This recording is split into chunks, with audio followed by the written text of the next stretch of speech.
Բարև ձեզ սիրելի բարեկամներ, եթերում Ամբերտ Քրոնիկոնի հերթական հաղորդումն է եւ այսօր մեր հյուրն է Ամբերտ հետազոտական կենտրոնի փորձագետ, տնտեսագիտության թեկնածու, դոցենտ Արգամ Արտաշյանը։ Ողջունում եմ ձեզ, պարոն Արտաշյան։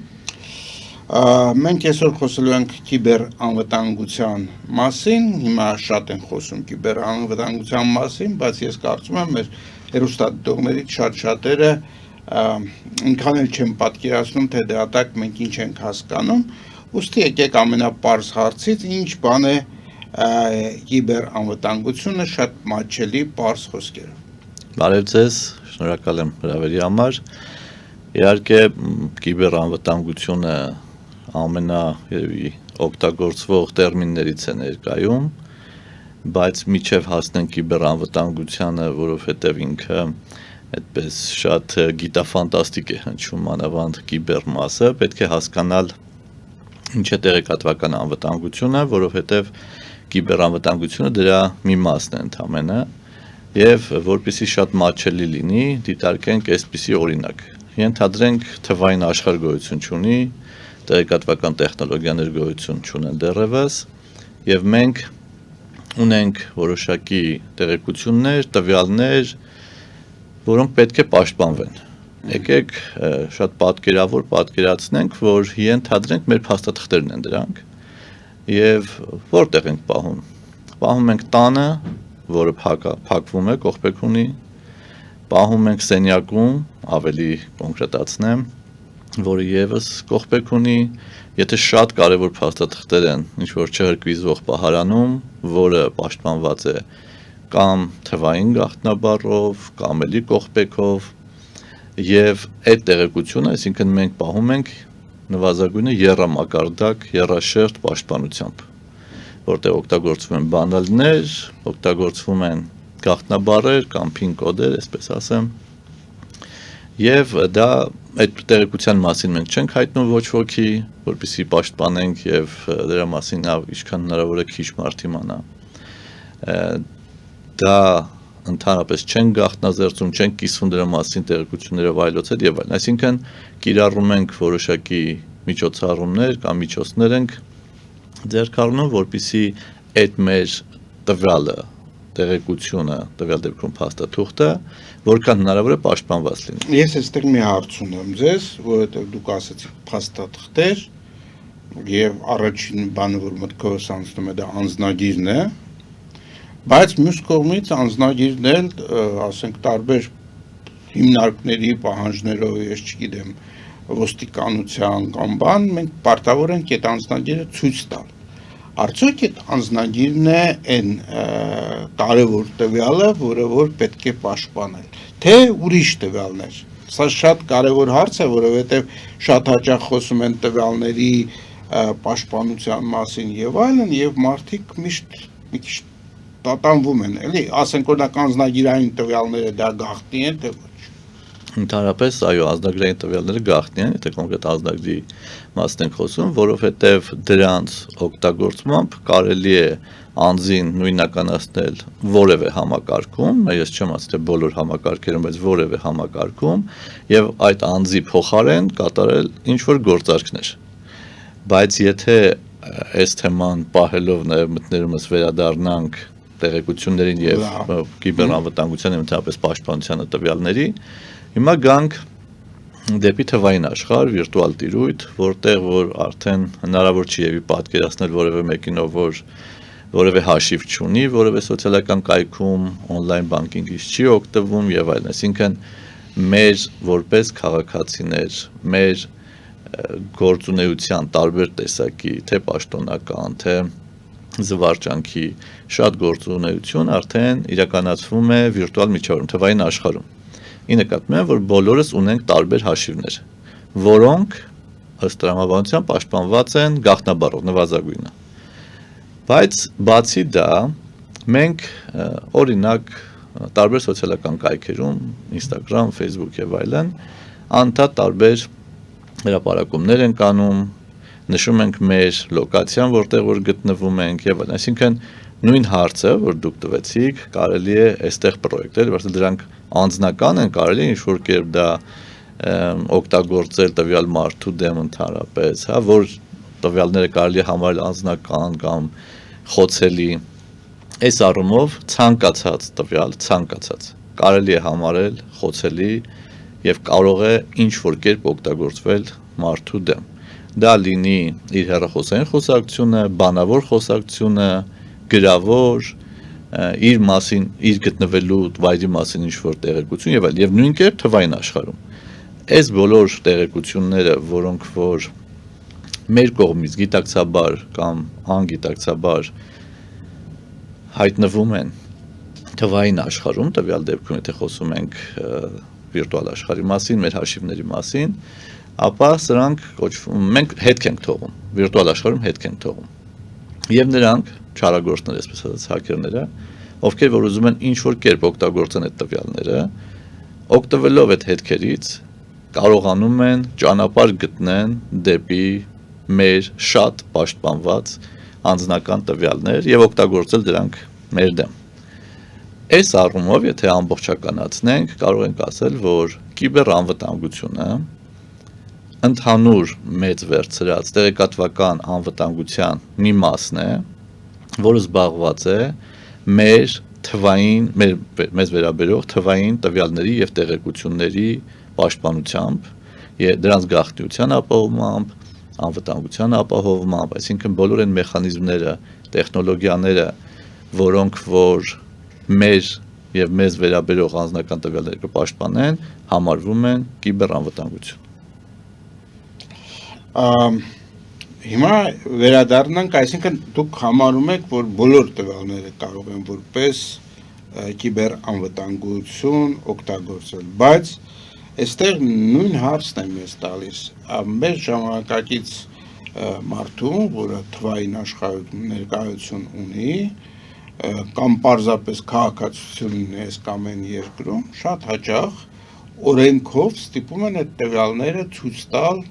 տարբեր կազմակերպություններ։ Ես հեռու չգնամ, ասենք, օրինակի համար Հայաստանի Հանրապետությունում, երբ որ Տելսելին շնորհվեց այդ տրանսպորտի համար վճարելու մենաշնորհը, փաստորեն ստացվեց այսպիսի իրավիճակ, որ Տելսելը, եթե միջև այդ շատ ավելի մեղմ էր մոտենում այդ իր վալետի դրամապատակի մեջ գրանցվելու տարբերակին, նրանց հետո ինքը պահանջեց, որ գիտեք, դուք ձեր անձնագիրը պետք է ցույց տաք, հələ պետք է մի հատ նկարվեք ձեր անձնագրով միասին եւ այլն։ Հիմա եթե մենք խոսում ենք տեսական ընդհանրապես կիբերանվտանգության, սա մի բան է։ Երկրորդ բանը այն է, որ եթե դա ստիպողական վերցվում է, այդ դեպքում պաշտպանվելու ինչ տարբերակ կա, ինչպես պաշտպանել անձնական տվյալներ։ Շատ լավ։ Տեսեք, միշտ կա ընտրության հարց, մենք օգտվում ենք ինչ-որ ծառայությունից, մենք այդ պահի ժամանակակից աշխարհի որոշակի մաս են կազմում, թե նախընտրում ենք ավելի պաշտպանված լինելը, գրանցվում ենք սոցիալական կայքերում, թե նախընտրում ենք ավելի պաշտպանված լինել, բայց անջատ այդ հատվածից, օգտվում ենք առցանց վճարային համակարգերից, թե դեռևս նախընտրում ենք մնալ կանխիկի հույսին եւ միշտ այս ընտրությունը կա եւ եթե սա զուգահեռներ տանենք ոչ թվային պաշտպանվածության հետ, ապա դա նույնն է, որ մենք նախընտրենք մնալ տանը, չգնալ ինչ-որ խնջույքի, որտեղ մեզ կարող են այդտեղ տեսնել։ Նայեք, թվային ոչ մի բան չկա, բայց մեր լոկացիան պարզ կդառնա։ Մեր ընտրության հարցն է։ Իհարկե, տվյալ դեպքում ինչ օրինակ էլ որ բերեցիք, քանի որ անցում է կատարվում հատկապես ֆինանսական տրանզակցիաների հետ կապված անցում է կատարվում դեպի թվային գործիքները եւ այո դա կամավոր պարտադիր է դառնում այսպես ասած ընտրության հնարավորություն կարելի ասել այդքան էլ չի մնում մեզ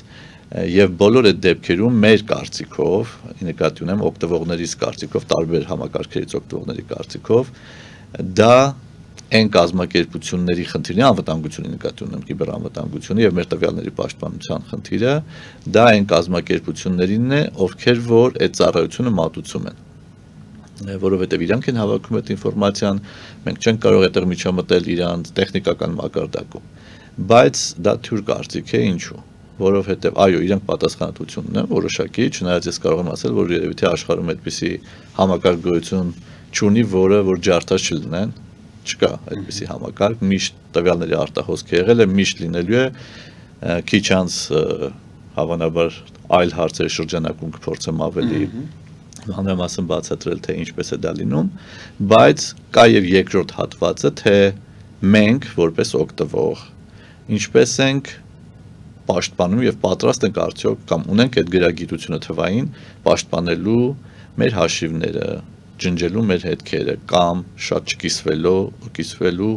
մեր մասին տեղեկություններով վիրտուալ թվային աշխարհում։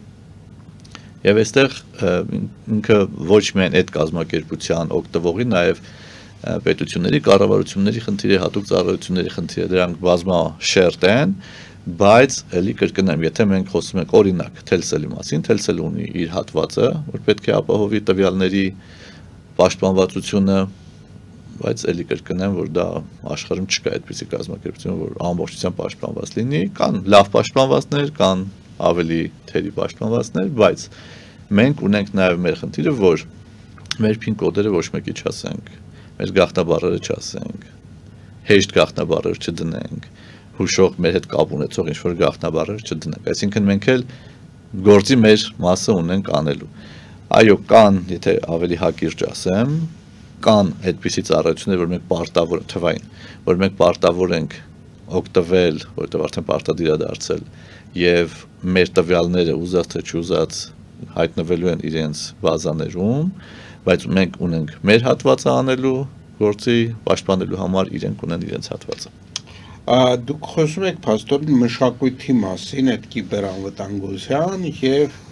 այստեղ հետաքրքիր է, թե դուք ինչպես եք բաժանում գործը, ասենք հասարակության, լրագրողների, կիբերանվտանգության մասնագետների միջև։ Դե եկեք, քանի որ նաև դասախոսում եմ, եկեք սկսենք մի քիչ ավելի ցածր մակարդակից։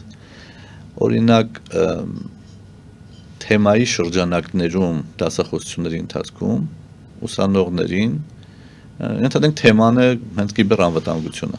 Կարելի է ուղղակի ասել, որ կիբերանվտանգությունը դա տարբեր մեխանիզմներով մեր թվային հաշիվների եւ տվյալների պաշտպանությունն է, եւ անցնել առաջ, կամ չգիտեմ, խոսել գրքային ինչ-որ տերմիններով եւ գրքային մտքեր ասել, բայց կարելի է շատ кейսեր ասել, ներկայացնել դրանց պատճառները ինչու են այդ դեպքերը տեղի ունեցել, ինչպես կարելի է պաշտպանել, առաջարկել քննարկումներ, ինչ որ անում եմ, թե ինչպես են մարդիկ ընտրում իրենց գաղտնաբառերը, օրինակ քանի որ գաղտնաբառը ամենատարածված պաշտպանության միջոցներից մեկն է, ինչպես են ընտրում, ինչ տրամաբանությամբ, որովհետև մենք ունենք լիքը հաշիվներ թվային, եւ եթե մենք ընտրում ենք նույն գաղտնաբառը բոլորի համար, մի անգամ որ ջարդվեց այդ գաղտնաբառը, բոլոր հաշիվները վտանգի տակ են։ Եթե մենք ընտրում ենք տարբեր գաղտնաբառեր, հիշելու խնդիր կա։ Եթե այդ ամեն ինչը պետք է գրանցենք ինչ-որ տեղ, ապա այդ պահելու խնդիր կա եւ ամենաշատը հենց այդ մի տեղն են ջարդում, որ կարողանան բոլոր գաղտնաբառերին հասանելիություն ունենան։ Ի նկատի ունեմ, որ օրինակ այս մակարդակում պետք է այսպիսի աշխատանք կատարվի։ Երկրորդը, եթե խոսում ենք լրագրության կամ մեդիայի մասին, ապա երկու բան կուզենայի այստեղ առանձնացնել, մեկը այն է, որ լրագրողները իրենք էլ պետք է լինեն թվային առումով գրագետ, օրինակ ասեմ, շատ տարածված երևույթ է ներկայում թե Հայաստանում, թե ամբողջ աշխարհում, երբ որ չստուգված ինֆորմացիան անդադ կիսվում, այսինքն ինչ որ աղբյուրում հայտնվում է ինչ որ տեղեկություն, ամենայն հավանականությամբ կեղծ, եւ առանց դրա սկզբնաղբյուրը ստուգելու, դրա իսկությունը ստուգելու, սկսում է դա տիրաժավորվել, տարածվել, եւ նույնիսկ երբ որ հետո դա հերկվում է կամ բարձվում է, ապացուցվում է, որ դա կեղծ է, արդեն ուշ է, որովհետեւ այդ ինֆորմացիայի տարածման արագությունը այնքան բարձր է կախված ժամանակակից կոմունիկացիոն եւ տեղեկատվական տեխնոլոգիաների զարգացման հետ, որ այնքան արագ է տարածվում, որ արդեն կարևոր չի որտեղից է սկսել։ Ինքը իր գործը արել է, նույնիսկ եթե հերկվում է, ինքը իր գործը արել է, իր ազդեցություն թողել եւ այլն։ Այսինքն այս առումով երբեք պետք չի տարածել, կիսվել ինչ որ տեղեկությամբ, նամանավանդ հիմա, երբ որ արհեստական բանականությամբ ինչ ուզում եք կարող եք սարքել, ինչ ուզում եք։ Կարող եք նույնիսկ այս մեր հարցազրույցը իմ պատկերը դնել եւ լրիվ ուրիշ բան դնել, իմ խոսքը ոչ մի ձև չի տարբերվի։ Իմ ձայնով, իմ պատկերով, ինքնատուն ես խոսում եմ, որ պետք է գաղտնաբառը բարդ լինի, ենթադրենք սարքվի, որ պետք է գաղտնաբառը պարզ լինի։ Եվ ոչ մի կերպ չի տարբերվի, բայց լրագրողը, քանի որ եթե խոսենք լրագրության մասին, լրագրողը, քանի որ այդպիսի խնդիր ունի, ֆունկցիա ունի, ճշմարտությունը բացահայտելու, չգիտեմ, լավ ինֆորմացիա տալու, առաջին հերթին իրենք պետք է թվային առումով գրագետ լինեն, եւ երկրորդը պետք է օրինակ, այսպիսի հանդիպումներ, եթե խնդիրը այդքան կարևոր են համարում, պետք է այսպիսի հանդիպումներ շատ լինեն, բայց ոչ թե դրանք լինեն ուղղակի հարցազրույցներ, որ ինչ որ փորձագետ, ինչ որ մեկը, որ քիչ թե շատ հասկանում է տեղեկատվական անվտանգությունից գա իր կարծիքը հայտնի, այլ այնպես ներկայացնի խնդիրները, որ ամենասովորական հեռուստադիտողը հասկանա, որ դեպքում ինքը ինչպես պետք է վարվի։ Օրինակ, եթե ես ասեմ, ընտրեք բարդ գաղտնաբառ, դա ոչինչ չի նշանակի, որն է բարդ գաղտնաբառը։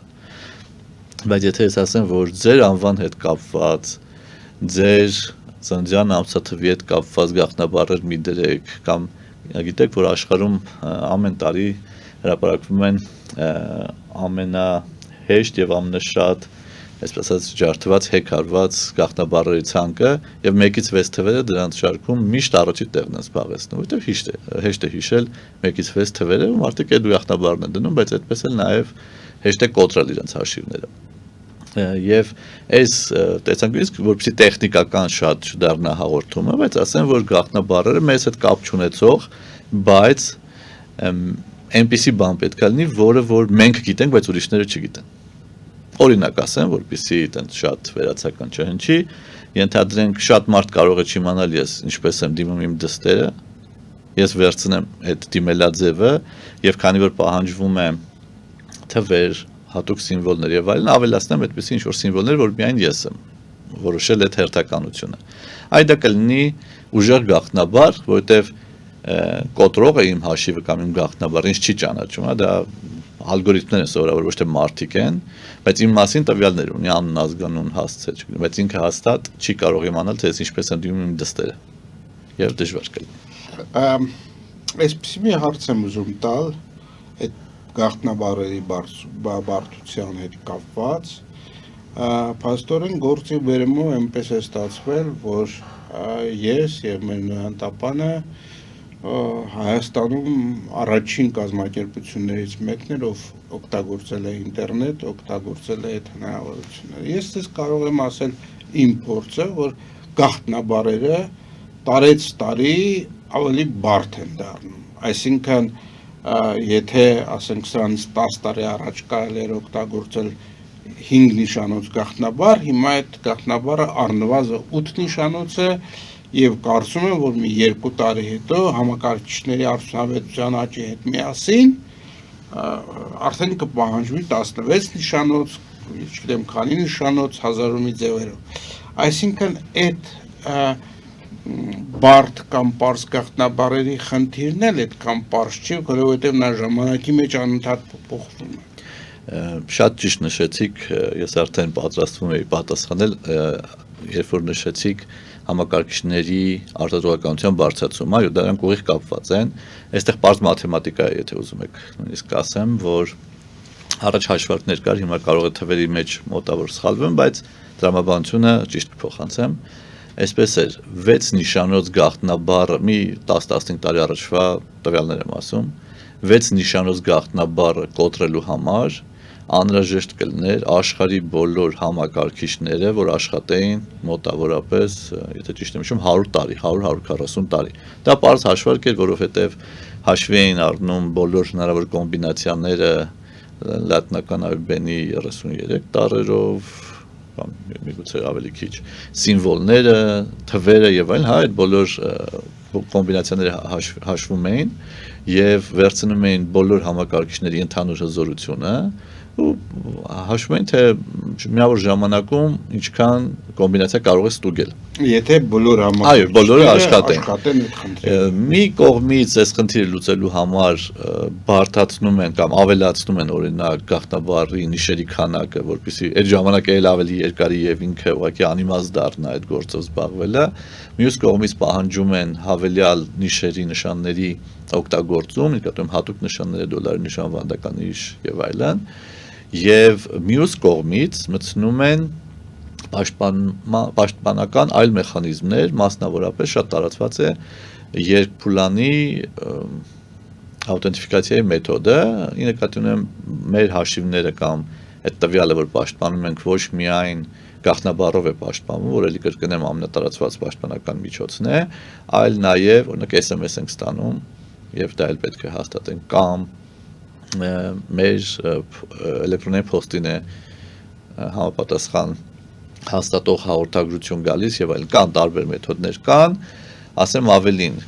այս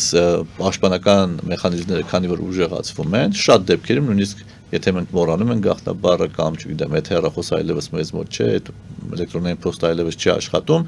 մենք հնարավորություն չենք ունենում վերականգնելու այդ հաշիվը որովհետեւ այդ համակարգը տվյալ համակարգը այլևս չի կարողանում ամբողջությամբ իդենտիֆիկացնել մեզ արդյոք մենք այդ օգտվողն ենք թե չէ եւ այդ հաշիվը այդպես է մնում է օդում ի նկատի ունեմ որ մի կողմից ճիշտ է մենք պահանջվում են տարբեր համակարգերի կողմից որ նիշեր ավելացվի եւ այլ նոր նշաններ օգտագործվեն ինչպես նշեցիք մյուս կողմից ավելացնում են պաշտպանական մեխանիզմները բայց դրան զուգահեռ նաեւ ավելանում են համակարգիչների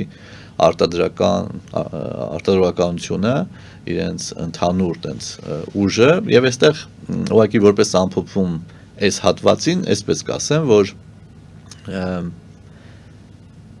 գործնականում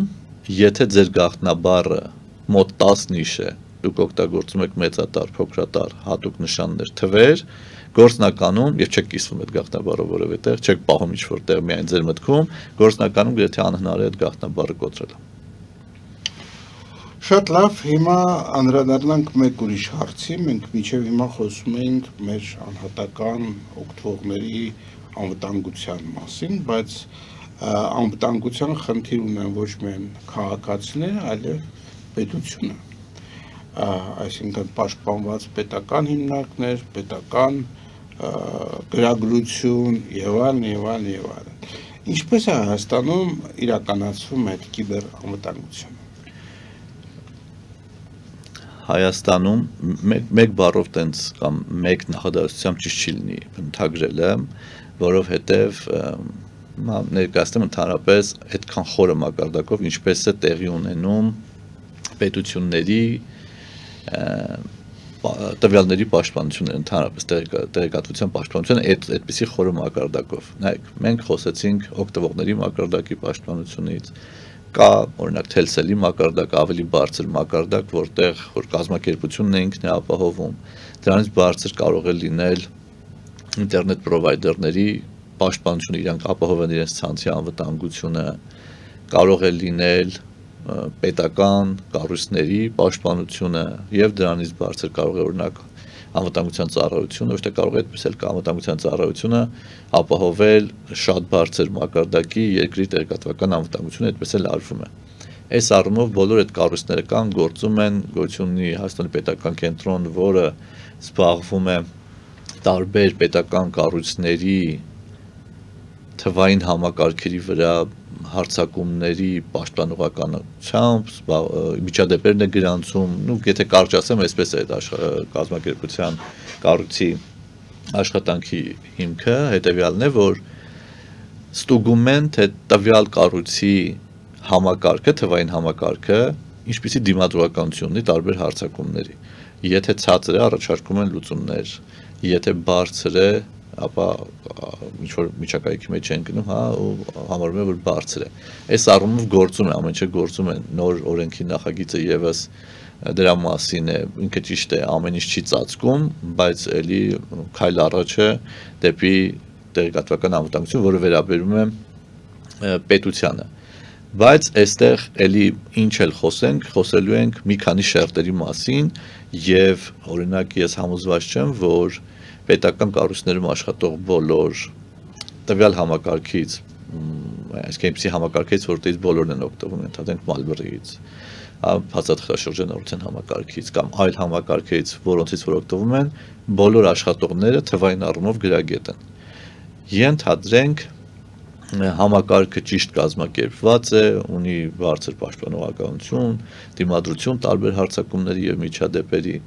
բայց աշխատողների մեծ մասը վերապատրաստված չեն եւ իրենց գաղտնաբառերը պահում են, ենթադրենք իրենց համակարգիչներում ինչ-որ ֆայլի մեջ։ Դա ամենահեշտ ձևն է կոտրելու որևէ մեկի համակարգիչը, եթե դա էլ պաշտպանված չի պատշաճ կերպով եւ այդ բոլոր գաղտնաբառերը վերցնելու եւ դրա միջոցով արդեն կոտրելու ամբողջ համակարգը։ Դա շատ տարածված պրակտիկա է ամբողջ աշխարհում, ընդ որում կարան թիրախային գտնեն այդ մարդկանց եւ իրենց համակարգիչները կոտրեն, եթե այդքան պետքական ինֆորմացիա լինի, կարան եւ պատահականության սկզբունքով ուղղակի բոլորը փորձեն ու կոտրվեց եւ այդտեղից համակարգ սողոսկեն, այսպես ասած։ Այսինքն, եթե խոսենք պետական պաշտպանության մասին, ամեն շերտ ունի համապատասխան պաշտպանություն, լավ թե վատ, դա արդեն կարելի է գնահատել միայն գրանցված միջադեպերով, միջև այս բա եղած, օրինակ մի 5 տարի առաջ ավելի թույլ էր եւ ավելի հաճախ էին կոտրվում տարբեր պետական կառույցների, օրինակ կայքերը դեռևս չեմ խոսում ներքին իրենց համակարգերի մասին, որոնցով որ աշխատում էին, բայց հիմա նկատում ենք, որ այդ միջադեպերի թիվը նվազել է, դա պայմանավորված է երկու հանգամանքով չեմ կարող ասել, բայց ենթադրաբար որ հարձակումներն են քչացել եւ երկրորդ որ մեր պաշտպանողականությունն է բարձրացել։ Ինչպես հետևում է ձեր ասածից, անգամ պետական համակարգում միևնույն է այդ ամենախոցելի մասը դա օգտվողն է, դա մարդն է եւ մարդու վարքագիծն է եւ ինչ է արվում Հայաստանում այդ կիբերանվտանգությունը զարգացնելու ուղղությամբ։ Այո, ես կկրկնեմ թե ձեր միտքը, թե սկզբում ասվածի միտքը, որ ամեն մեկը գործի իր մասը պետք է անի, բայց շատ վտանգներ գալիս են օգտվողներից, իրենց թվային գրագիտության մակարդակից, բարեբախտաբար ներկայում թե կրթական դպրոցական, նաև կրթական ծրագրերում, թե բուհական կրթական ծրագրերում համապատասխան առարկաներ կամ առարկաների շրջանակում թեմաներ են ներառված, որը երկարաժամկետում իր արդյունքը տալիս է։ Այլ խնդիր է, որ միգուցե կիբերանվտանգության մասնագետների կամ այդ թեմաների մասնագետների ինքնատիպ միգուցե ինֆորմատիկայի մասնագետներ շատ կամ այդ կիբերանվտանգության մասով լավ չեն պատկերացնում, նաև սեփական փորձից եմ դա ասում, որ հանդիպել եմ տարբեր մասնագետների, ովքեր լավ մանկավարժներ են, թեկուզ ինֆորմատիկայի, բայց կիբերանվտանգության մասը բավական կաղում էր, բայց դա էլի կարծում եմ ժամանակի խնդիր է եւ հաջորդ հատված, այսինքն ինչ է պետք անել դրա համար, եթե անկեղծ լինեմ, տարբեր կազմակերպություններ, օրինակ ֆինանսական կազմակերպություններ, բանկերը ամեն տարի bug bounty է կոչվում, այդպիսի միջոցառումներ են կազմակերպում, որտեղ որ նպատակն է որ գտնեն համակարգի կամ ծրագրային կոդի մեջ սխալները, այսինքն, բայց դա ծրագրավորողների մակարդակ, ավելի պրոֆեսիոնալների մակարդակի միջոցառումներ են, կան տարբեր, օրինակ Թումոլաբը, որտեղ որ այդ կարգի դասընթացներ կան կամ տարբեր կազմակերպություններ, ես գիտեմ, մասնավորապես օրինակ տեսագիտական համալսարանը, այդպիսի վերապատրաստումներ անում ոչ ուղիղ կիբերանվտանգությանը վերաբերող, բայց թվային գրագիտությանը վերաբերող, որտեղ դա առանձին ինչ-որ կտոր չէ, եւ դա հանդիսանում է ընդհանուր թվային գրագիտության մի հատվածը։ Այս բոլոր միջոցառումները անշուշտ երկարաժամկետում իրենց արդյունքը տալիս են, բայց թե որքանով են դրանք արդյունավետ կամ արդյոք ծածկում են ամբողջ հասարակությունը բոլոր շերտերին, ովքեր օգտվում են թվային գործիքներից, կդժվարանամ պատասխանել, այն մասով ինչքան որ տեղյակ եմ, ընդհանրենք համալսարանական ծրագրերով, կգնահատեմ օրինակ 10-ից 8-7, այսպես, բայց ելի եմ կրկնում, դա երկարաժամկետ է եւ այն ինչ որ արվում է, այո, այդպիսի քայլերով են բարձրացնում կիբերանվտանգության մակարդակը օգտվողների մակարդակում։ Եվ վերջում այսպիսի մի հարց, դուք ձեր պատասխաններից մեկում անդրադարձակ թեթև դրա, ես խոսում եմ արհեստական բանականության եւ իր ստեղծած մարտահրավերների մասին, դուք օրինակ բերեցիք, ասենք, տեղեկատվության ճշտության խնդիրները եւ այլն, բայց արդյոք այս արհեստական բանականությունը չի կարող նաեւ կիբեր անվտանգության այդ համակարգերը խելացիորեն շրջանցել կամ նոր մարտահրավերներ ստեղծել։ Ցանկացած տեղեկատվական տեխնոլոգիայի առաջադեմ տեխնոլոգիայի նման արհեստական բանականությունը եւս բերում է թե օգուտներ, թե մարտահրավերներ։ Ինչի նկատի ունեմ։ Նայեք, եթե ես օրինակներ բերեցի deepfake-երի, երբ որ արհեստական բանականության միջոցով կարողանում ես կեղծես ցանկացած մեկի պատկերով, ձայնով եւ ինչ տեղեկատվություն ուզում ես հաղորդես լայն զանգվածներին, նամանավանդ, որ հիմա այդ հաղորդման տեխնոլոգիաները շատ տարածված են, օրինակ կարող ես YouTube-ում մի հատ վիդեո դնել, որտեղ ինչ-որ հայտնի հաղորդավար հարցազրույց է անցկացնում հայտնի փորձագետի հետ, բայց լրիվ անկախ իրականությունից, հա, եւ այստեղ այո, նման տեղեկությունները հնարավոր է ստեղծել եւ տարածել օրինակ արհեստական բանականության միջոցով եւ դա կհամարվի տեղեկատվական անվտանգության լուրջ խնդիր, որովհետեւ դա ամբողջ հասարակության վրա կարող է ազդել կամ կոնկրետ շերտի վրա եւ այլն։ Բայց մյուս կողմից այդ նույն արհեստական բանականությունը օգտագործվում է պաշտպանական մեխանիզմները լավարկելու համար, ավելի արդյունավետ օգտագործելու համար, ի նկատի ունեմ օրինակ, եթե ինչ-որ դեպք եղել է եւ համակարգը կարողացել է կանխել այդ կոտրելու դեպքը, արհեստական բանականությունը քանի որ ունի սովորելու ունակություն, արդեն հասկանում է որ դեպքերում են, որ ինչպես են փորձում կոտրել եւ հաջորդ անգամ, քանի որ նախադեպը կա, այլ թույլ չի տալիս այդպիսի իրավիճակները, որ կրկնվեն։ Այսինքն ստացվում է, որ ոչ թե առաջվա պես, երբ որ թվային տեխնոլոգիաներ չկային, մարդ են իրար դեմ պայքարում, այլ ալգորիթմ են պայքարում։ Ճիշտ է, դրանց հետևում էլի մարդիկ են, բայց ամեն դեպքում հիմա ալգորիթմների պայքար է եւ արհեստական բանականությունը մի դեպքում կարող է լուրջ վտանգ հանդիսանալ տեղեկատվական անվտանգության տեսանկյունից այս կոնտեքստում, մյուս դեպքում պաշտպանել։ Մի փոքր հարցել եմ ուզում տալ, կախված ձեր ասացի հետ, ասենք նույն այդ կիբեր նույն այդ արհեստական բանականությամբ ստեղծված վիդեոների եւ այլն։ Հա, իրոք մենք տեսնում ենք, որ տարից տարի դրանց որակը ավելի լավանում է եւ ավելի դժվար է, այսպես աչքով տեսնել դրանց արհեստական բանականությամբ ստեղծված լինելու փաստը։ Բայց արդյոք էքսպերտիզան եւս չի կարողանալու հետագայում կամ հիմա կողմնորոշվել, այնուամենայնիվ դա իրականություն է թե ոչ։ Ես ասեմ, որ էքսպերտիզան հիմա էլ է կարողանում, այսինքն ինչպես կան արհեստական բանականությամբ գեներացվող կոնտենտ եւ այդպիսի գործիքներ, այնպես էլ կա այդ կոնտենտը ստուգող գործիքներ, նույն deepfake-երի վիդեոների նկատի ունեմ ոչ միայն տեքստային է, հնարավոր է ստուգել եւ հասկանալ դա արհեստական շատ հեշտ է, արհեստական բանականությամբ գեներացված է, թե ոչ, բայց այստեղ խնդիրը դա չէ, խնդիրը հետեւյալն է, թե միջև այդ ստուգելը փորձագետների կողմից կամ ինչ-որ կառույցների կողմից ինքը հասցնի իր գործանի, թե չէ։ Այնպիսի արագություն չկա, որ բոլորը ստուգվի, հետեւաբար միջև այդ կոնտենտը ձևավորվում է, հրապարակվում է ինչ-որ տեղ, ստուգվում է, ահագին ժամանակ է անցնում եւ այդ կոնտենտը իր գործը արած է լինում, ես մեկ անգամ էլ կրկնեմ, այս տեսանկյունից պետք է ընդունենք, որ սովորական օգտվողը ինքը չի կարող անդադ չի տիրապետի այդ գործիքներին, չի կարող անդադ ինչ լսում է եւ տեսնում է ստուգել, միգուցե դա ավելի բարձր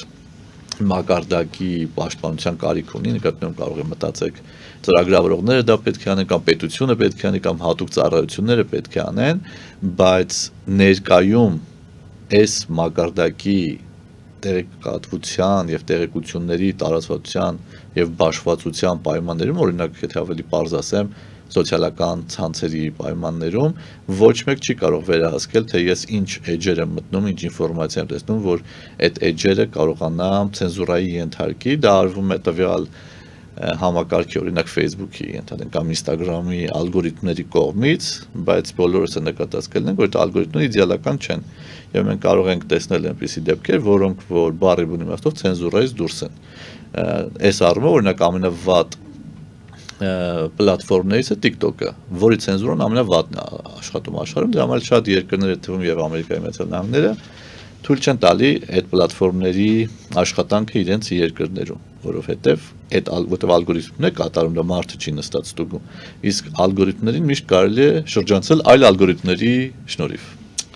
Շնորհակալություն պարոն Արտաշյան հետաքրքիր զրույցի համար։